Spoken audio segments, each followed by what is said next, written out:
Good afternoon.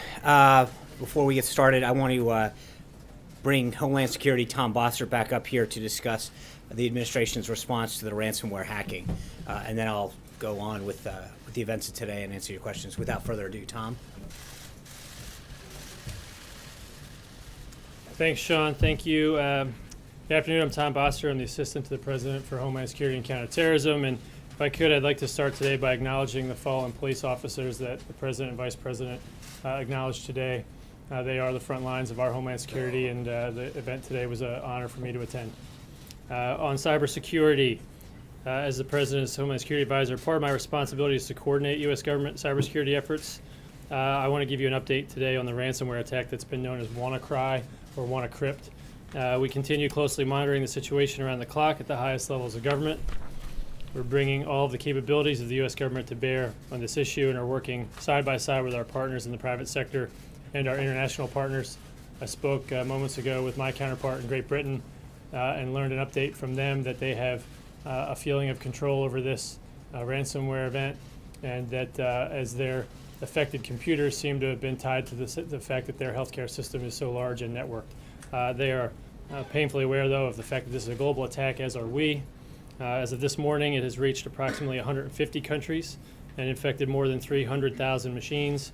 The good news is the infection rates have slowed over the weekend. We had been concerned about that when last we talked. The ransomware has disrupted telecommunications companies, hospitals, and other organizations. The UK National Healthcare Service announced 48 of its organizations were affected, and that resulted in inaccessible computers and telephone service, but an extremely minimal effect on and disruption to patient care. That was something quite evident in my conversation. Computers at the Spanish telecommunications company Telefonica were compromised, and we had a small number of affected parties in the U.S., including FedEx. Secretary Kelly at the Department of Homeland Security continues to lead operations and public-private coordination. His team is issuing twice daily situation reports, is holding multiple calls per day among experts and operations centers managing our response.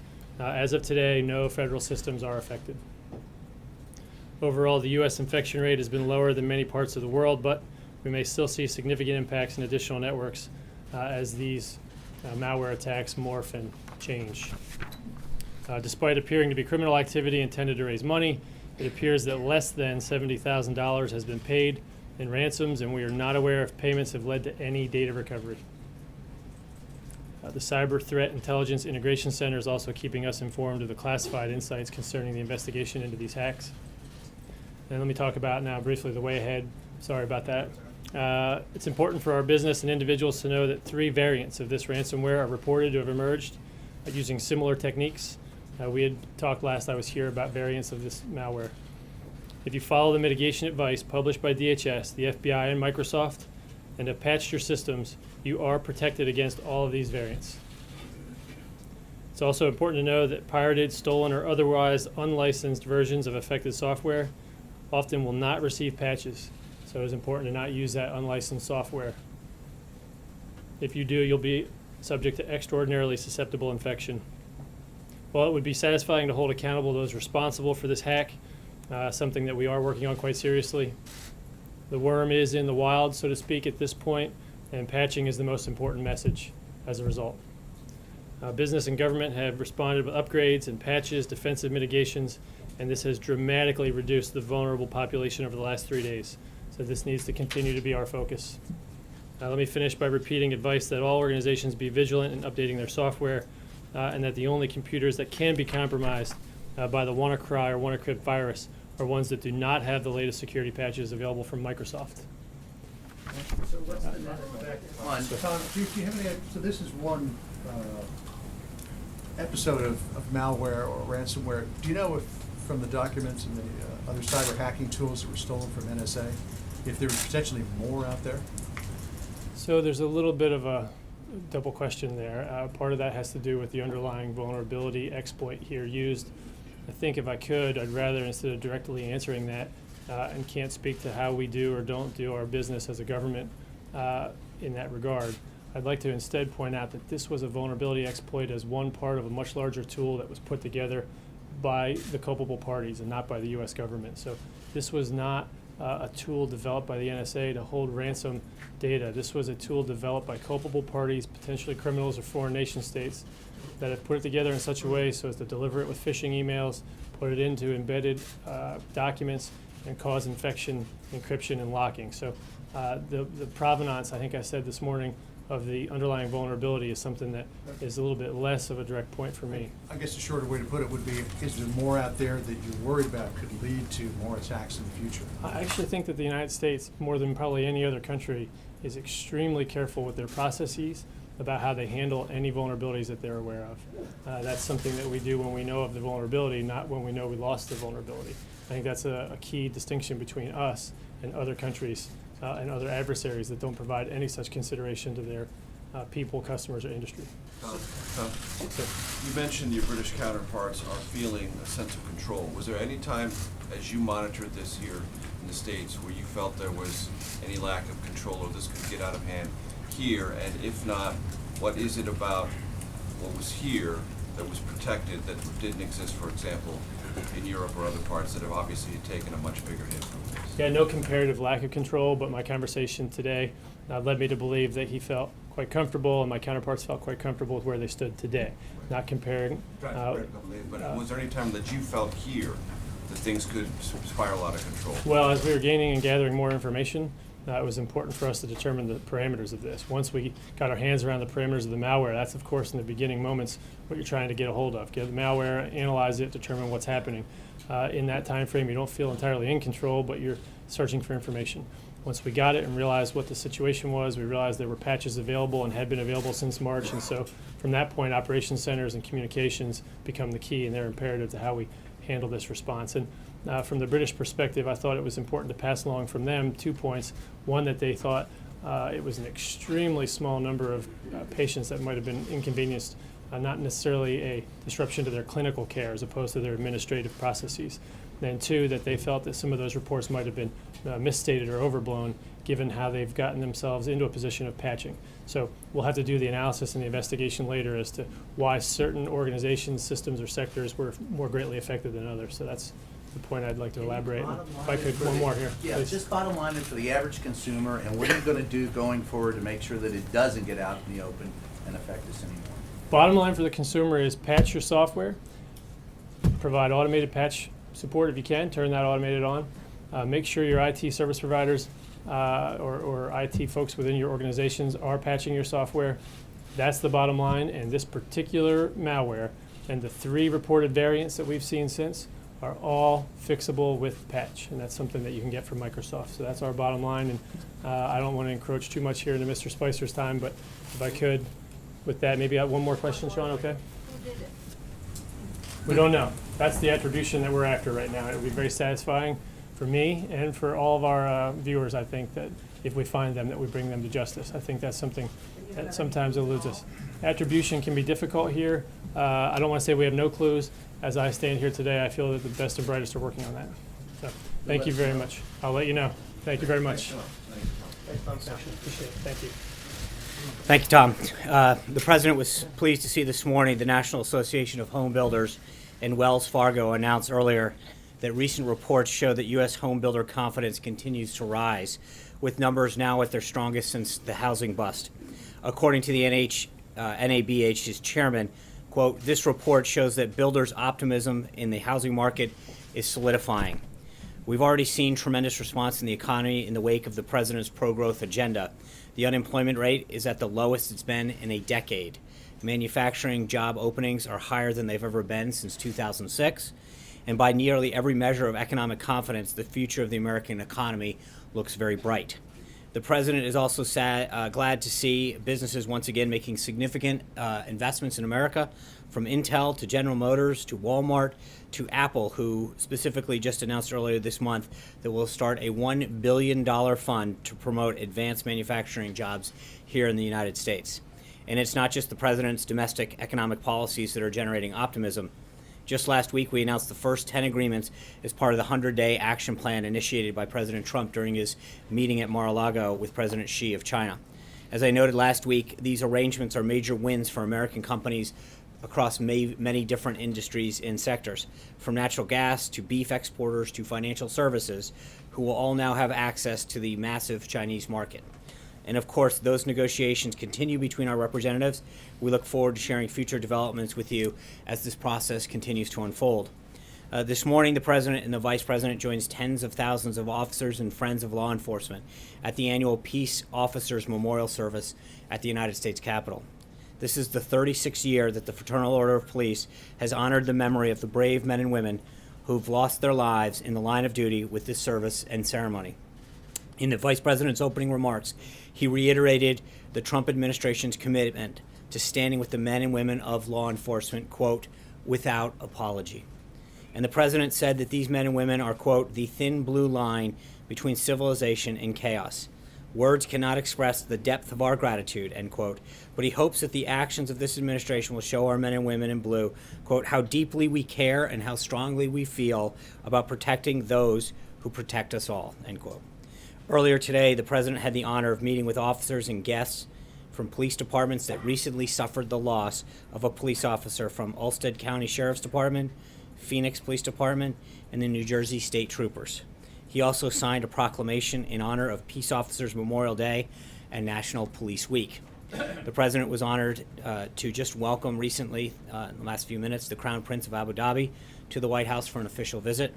His Highness is a strong partner of the United States and a leader in the Middle East on a number of important topics, including defense cooperation, regional security, and counterterrorism. The United States and the UAE recently concluded a defense cooperation agreement that will allow us to work more closely together to address common security threats. The President hopes to work together even more closely to resolve regional conflicts that raged across the region for too long. This is the President and His Highness's first meeting. They have a lot to discuss, including bilateral trade and investment, as well as regional security issues. At the conclusion of the meeting, we will make sure to have a readout. Later this afternoon, the Vice President will swear in Robert Lighthizer as the United States Trade Representative. Ambassador Lighthizer has spent decades working at the highest levels of American trade policy, including as Deputy U.S. Trade Representative under President Reagan. The President is glad to finally have an unquestionably qualified individual in place as we fight for better trade deals that will put the American worker first. And now that he's officially on board this afternoon, Ambassador Lighthizer is getting straight to work. Tomorrow, he will have a series of meetings on Capitol Hill, and on Thursday, he will travel to Vietnam for the Asia-Pacific Economic Cooperation meetings. With Ambassador Lighthizer swearing in after a historic show of obstructionism by the Senate Democrats, the President will now finally have his entire cabinet in place, able to fully implement the President's America First agenda across the entire spectrum of the federal government. In other cabinet news, Secretary Chao kicked off Infrastructure Week with an event with the U.S. Chamber of Commerce this morning, noting the newly reopened I-85 bridge in Atlanta as an example of what can be better accomplished with federal, state, and local governments working together. Secretary Chao will be traveling to Atlanta on Thursday for the ceremonial ribbon cutting. Secretary Perry is in Texas today as part of VA Research Week to announce the VETS Project, a joint effort between the Veterans Administration and the Department of Energy to help data map veterans' health records and solve health-related issues for veterans. This partnership, part of the Trump administration's commitment to modernizing the systems we use to care for our nation's heroes, brings together the VA's unparalleled health care and genetic data from its Million Veteran program with the Department of Energy's world-class technology to improve health care and quality of life for our veterans. Secretary Shulkin of the VA will also be traveling this week to commemorate VA Research Week, speaking at the Brain Trust Pathways event in Boston on Wednesday. This event brings together public and private experts in research, treatment, prosthetics, IT, and other specialties to focus on new and innovative ways to support veterans coping with the effects of traumatic brain injury and head trauma. The State Department also had a few briefings today on the next step in addressing the Assad regime and the horrors it has committed on the Syrian people. The Trump administration believes that Syria's political future should be decided by Syrians in a free, credible, and transparent process. However, we also believe that in a free process, it's unimaginable that the Syrians will choose to continue under the Assad's leadership. Syria will never be stable and secure as long as Assad is in power. The Assad regime has sunk to a new level of depravity, and it has done so with seemingly unconditional support from Russia and Iran. For these reasons, we continue to support the political transition process contained in UN Security Resolution 2254 and support the political process taking place under UN oversight in Geneva. As we've said before, the United States remains open to working together with both Russia and Iran to find a solution that leads to a stable and united Syria. But in order for us to work together to bring an end to the violence in Syria, Russia and Iran need to acknowledge the atrocities of the Assad regime and use their influence to stop them. As you can see, it's going to be a busy week for the President, the Cabinet, and the staff leading up to the President's first foreign trip that launches this Friday. We take off for Saudi Arabia later on Friday, and I plan to have General McMaster here hopefully tomorrow to walk through the trip with further detail. And with that, your questions. Thank you, Sean. Just in China, NSC Senior Director Pottinger say the U.S. is forming a Belt and Road working group and say the U.S. company have much to offer. So what's the perspective of the U.S. future collaboration in this Belt and Road initiative? Yeah, as I mentioned with respect to the 100-day plan, I think there's a lot of areas that we are going to continue to work with China to develop a way forward. I think the relationship that the President established with President Xi down in Mar-a-Lago is continuing to pay dividends for our country. And whether it's this policy or trade or market access, we're going to continue to see all of those individuals from the President's cabinet that were down in Mar-a-Lago continue to work with their counterparts in China to find a path forward. John. Sean, a couple of topics, but first of all, back on what you said about Syria. Is the official policy of this administration now regime change in Syria? I think I've made it very clear what our policy is and continues to be. Over the weekend, a lot of complaints from Democrats about the Comey replacement process. First of all, that Jeff Sessions is leading the search. A lot of Democrats think that because he recused himself from the Russia investigation, he should not be in that position. Secondly, some Democrats in the Senate are saying that before they will consider the president's next nominee, they want a special prosecutor appointed to look into the Russia investigation. Can you respond to both of them? I think this is a process that's running completely as it should, as being headed by the Deputy Attorney General and the Attorney General. As we've noted in the past, the FBI Director reports to the Deputy Attorney General. They continue to move through a series of highly qualified candidates, and it's, obviously this is a huge priority for the President to make sure that we have someone that has the ability to administer the proper leadership to the FBI. Say that on the special prosecutor? I think there's frankly no need for a special prosecutor.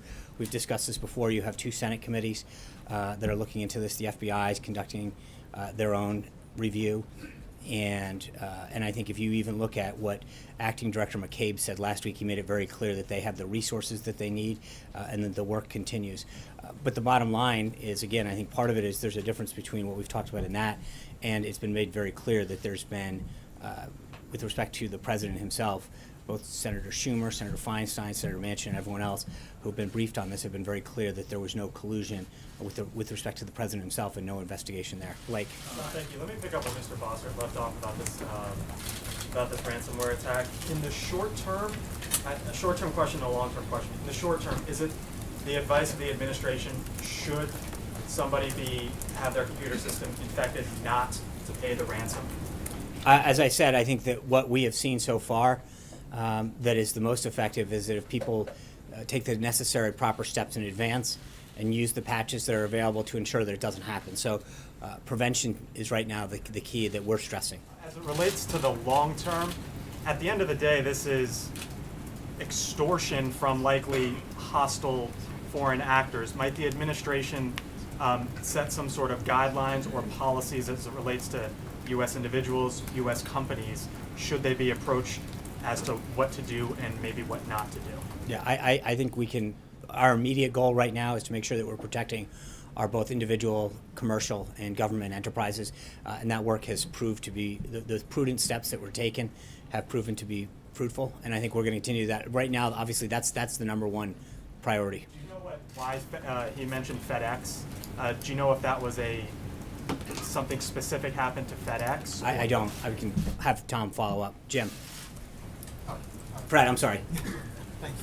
Yeah, we can always I wanted to ask about the Election Integrity Commission.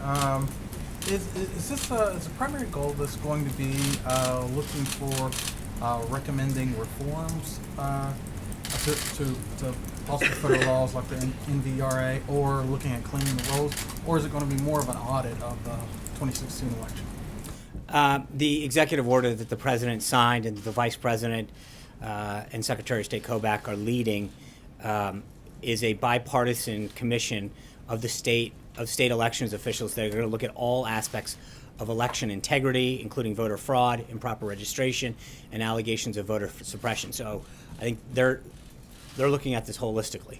Okay, and one more. As far as North Korea goes, with the new South Korean government coming in, does the administration advise against their reaching out or outstretched hand that they had towards the North Korean regime, particularly after? I'm sorry, say the new South Korean government. Is the administration advising against South Korea reaching out to North Korea after this weekend's missile test? I think the president looks forward to having a conversation with the new president and discussing the way forward, but I'm not going to get ahead of that discussion at this point. John. Thanks a lot, Sean. On the search for the new FBI director, the president today said that it's moving rapidly. One name that was put forward over the course of the past 24 hours by the Senate Majority Leader is that of Merrick Garland. Is that a name that the president would possibly consider in the move to name a new FBI director? The search for a new FBI director is being handled by the Department of Justice. My expectation would be that once they've conducted that search, they'll present names for consideration of the president, but they are the ones that are leading that effort. Alexis. Sean, can I follow up on the tape question from last week? As you know, several Republicans have joined Democrats in seeking additional information from the White House in writing about the existence of any tapes, producing the tapes, and any further information about the potential taping of conversations. Is the White House intending to cooperate with those requests and furnish that information as requested in writing? I think I made it clear last week that the president has nothing further on that. Hunter. Wait, Sean. Does that mean that the president will deny the I think request? I said I was very clear that the president would have nothing further on that last week. Describing a situation in which the I president understand. would defy the legislative branch's request. That's I what you're understand. saying. Alexis, I made it clear what the president's position is on that issue. Hunter. People clearly still have concerns about Russia's role in the election, even though the president has essentially said there's nothing to it. If there is nothing to hide, why not back a special prosecutor or independent commission just to settle it beyond any doubt? Well, again, it's not a question of it's at what point you have a House, a House committee, a Senate committee, the FBI. I don't know why you need additional resources when you already have 3 entities. Well, we saw polling this weekend from NBC News and I the Wall understand Street that, Journal. but that's 80% of people want this, and they don't have confidence in right. Congress. With all due respect, I think the bottom line is you have 3 entities already looking into this matter. I think the president's position has been very clear that there's 2 issues at hand. One is the involvement of Russia potentially in with respect to an election, and then the president's involvement. The FBI director and others have made it very clear that the president's not a subject of anything. I think we have plenty of entities looking into that. Trey. Sean, 2 questions for you. On North Korea, is there a new sense of urgency for President Trump to act following the successful ballistic missile test over the weekend? I think there's no question that North Korea continues to threaten the United States, our allies, Japan, South Korea, and its neighbors, including both China and Russia. I think we are calling on all of those folks in the region, particularly China and Russia, to do everything they can in terms of sanctions to help resolve the situation and bring stability to the peninsula. On a quick domestic issue, what characteristics is President Trump looking for in an FBI director? I think obviously he wants someone with high integrity and the leadership skills to lead the entity, but I have not specifically discussed the qualities with him. Richard. Thank you, Sean. 2 questions. First one, you told us over and over that for NAFTA we were waiting for Lighthouse, or Robert Lighthouse, as we confirmed now is going to be sworn in. Can you give us a better idea on the pace of the renegotiation of NAFTA now that we have a trade representative? Well, I think I'd have to check this calendar, but I think we've got an hour or 2 before he's actually sworn in, so you may want to give him a little bit of time. Can we say, like, Sorry. I don't, because until he's sworn in and assumes positions, as I mentioned, he's going to immediately go up to Capitol Hill and then off to APEC in Vietnam. So I'm sure we'll get around to it, but right now, we still need to just go through the process of getting him sworn in. Jim? And just last week, quickly, H.R. McMaster touched the topic, but when the president will be with NATO allies, is he going to ask for a larger, bigger involvement in Afghanistan with troops on the ground from the members? I'm not going to get into what he will say or will not say. It's he'll have an opportunity to make his position very clear when he goes and visit. Allies with soldiers on the I think ground? he hasn't until he hasn't even. I don't think. We haven't announced the Afghan strategy yet. I think he's been very clear with respect to NATO. There's two issues. One is he'd like to see a greater effort placed on counterterrorism and on combating terrorism, and two is to see more of the countries live up to their financial obligation that they agreed to. Jim, sorry. Thank you, Sean. A two-part question. Is President Trump still committed to his 15% corporate tax rate? He's also under pressure to keep some existing loopholes, such as the eliminating the state income tax write-off for high state taxes such as New York and California. So is he committed to the 15% corporate tax rate, and is he also full steam ahead on getting rid of the write-off for high tax states? Well, Secretary Mnuchin and Director Cohen outlined the principles of his tax reform plan. We continue to meet with stakeholders and members of Capitol Hill. But that conversation continues. As I said at the outset, they're continuing to meet with individuals. And those are part of those talks. So his plan has been pretty clear from the beginning as far as what he wants to see and the framework in which it's being guided. Should low tax states, though, subsidize these higher tax states, because places like Florida and Tennessee can't write off zero income taxes? Again, I'm not going to get ahead of that debate. I think the principles that were outlined explain where the president's starting point is. He's going to continue to have those discussions. Eamon. Thanks, John. On the search for the new FBI director, there have been some critics who've said in this particular political climate, whoever it is shouldn't be a current or former politician. We saw the list of people who've been interviewed, and we see that at least two of them are either current or former political figures. Does the president have a feeling on whether or not having held elective office is a plus or a minus to hold that job? I don't, as I mentioned just a minute ago, I've not talked to him about the specific qualities he's looking forward to seeing, but I know the Department of Justice continues to meet with these individuals, and so we'll have to see who they put forward. Hallie. Thanks, John. I have two questions for you, but I guess I'm just looking for some clarity on one of my colleagues' questions here. Why won't you just explain whether or not there are recordings of I President's think the conversations? president's made it clear what his position is. That's not my question. So I why understand won't that you because explain that's it? what the president's position is. So given that you refuse to confirm or deny any of this, how is any senior official supposed to feel comfortable having a conversation privately with the president? As I've said, Hallie, the president's made it clear what his position is. Even with these congressional lawmakers Hallie, calling to see I've if asked they exist. Hallie, I've answered the question over and over again the same way. So if you. So the second question that I have for you then is on the arguments that are happening now in the Ninth Circuit regarding the administration's travel ban. One of the lines of questioning has been why the president has not disavowed his Muslim ban. Will he do that? The president, the executive order is fully lawful and will be upheld. We fully believe that. I think there's no question. In fact, in one of the arguments in the previous cases, it was made clear that if anyone else had proposed this, which just shows that it is legally sound, people are misinterpreting it. It was based on the law and the authority that the president rightfully has. That's it, plain and simple. And that's My question is no, more, will he disavow the ban? but He's never said it. Right. The point lawyer is, said he did say he never has. But the point is that the ban, the measures that he took in that executive order are fully lawful and fully compliant, and make it clear that they seek to keep this country safe. That's it. But given Richard. these questions come I up, know. is there any indication the president will come out and say, yes, I disavow what I said about letting, right not now the allowing president's this- focused on making sure that we make the appropriate arguments to get the ban in place. Thank you. That's okay.